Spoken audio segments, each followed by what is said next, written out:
Welcome. In this video, I will show you how to install and how to use a GalaxyEnhanceX AI photo editor on Samsung Galaxy smartphones.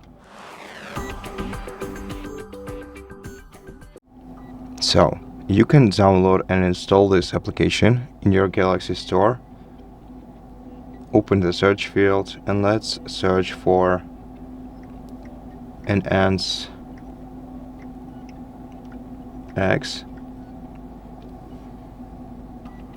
Open this application's page, tap install, wait until it's downloaded.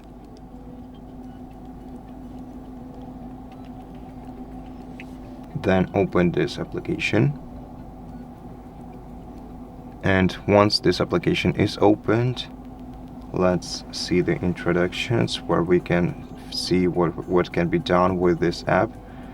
Then tap done, then give it permission to use all files on your smartphone. Go back, then select allow all, and now we can start off by selecting first picture or video that we can change using this app, or we can also check the downloadable features that aren't available by default in the default version of the app. For example, here you have the sky guide, which will draw the sky map with all the constellations on it, and also the camera shift, which will extend your photo.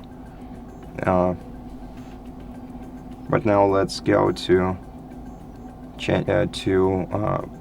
changing our or editing our photos. So let me open some recent photos, and let's use this photo for example because it has a face on it, so it will give us some more things that we can do with it. In the suggestions tab, we have access to basically the things that AI suggested us that we would want to do with this photo. But let's instead go through through each tab right here. So in the color tone, we can brighten the image using the first feature, which will basically just make the photo brighter. To apply the effect, just tap down, and you can also adjust the strength of the effect using this slider.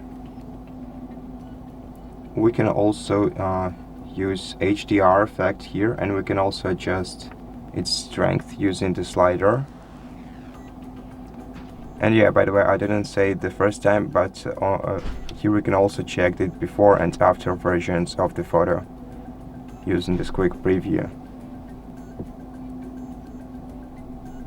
And we also have the colorize feature, but to actually see how it works, we're gonna need a black and white or monochromatic photo. So let's use the colorize feature on our photo, for example here, and here is what it basically does, and it does a pretty good job in my opinion. Now let's check the quick fixes. Here we have things like removing shadows from photo, removing reflections somewhere on the photo in the background, for example, fixing more, which is basically the effect that you get when you take a photo of an old TV, for example. So you can see what it does here. It just removes these distortions or patterns from the photo. But in this case, it will just smoothen the photo, which we don't really need here. Now we can also remove the haze.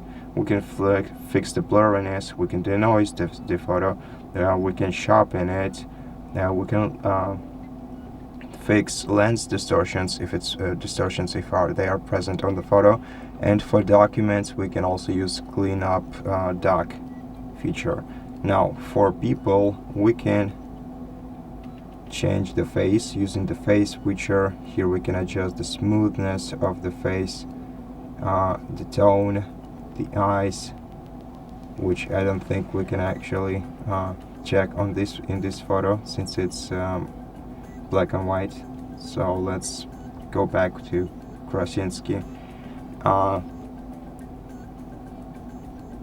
Let's select face, And let's check what this filter does. So it's basically smoothens the photo. So this makes Krasinski have a baby face after applying this effect too much, and it's also somewhat and he looks somewhat skinnier with this effect. Now in the tone, basically changes the tone of the face, the eyes. Let's see what the eyes does. So it just increases the size of his eyes, or decreases it if we move it the other way around, and also increasing or decreasing the jawline.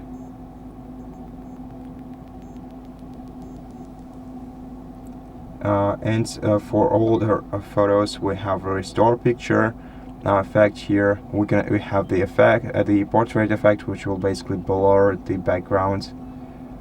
And here we have the creative effects, like 24 hours time-lapse. So let's see what the time-lapse will look like. So basically, we just go through different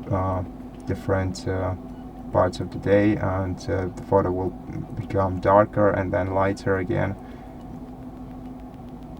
The focus shift is somewhat like the portrait, except for you can apply this to any object, and you can actually shift the photo to the focus to the background instead of the foreground. Let's discard. And here we also have things like single take, which is only applicable to motion photos, or motion clipper, which is also only available for motion photos. And on the last page we have things like cropping and rotation the photo, and also the resolution increaser tool. And so that's basically it for this app. Thank you for watching this video. If it helped you, please consider subscribing to our channel, leave us a like and a comment below, and I'll see you in the next one.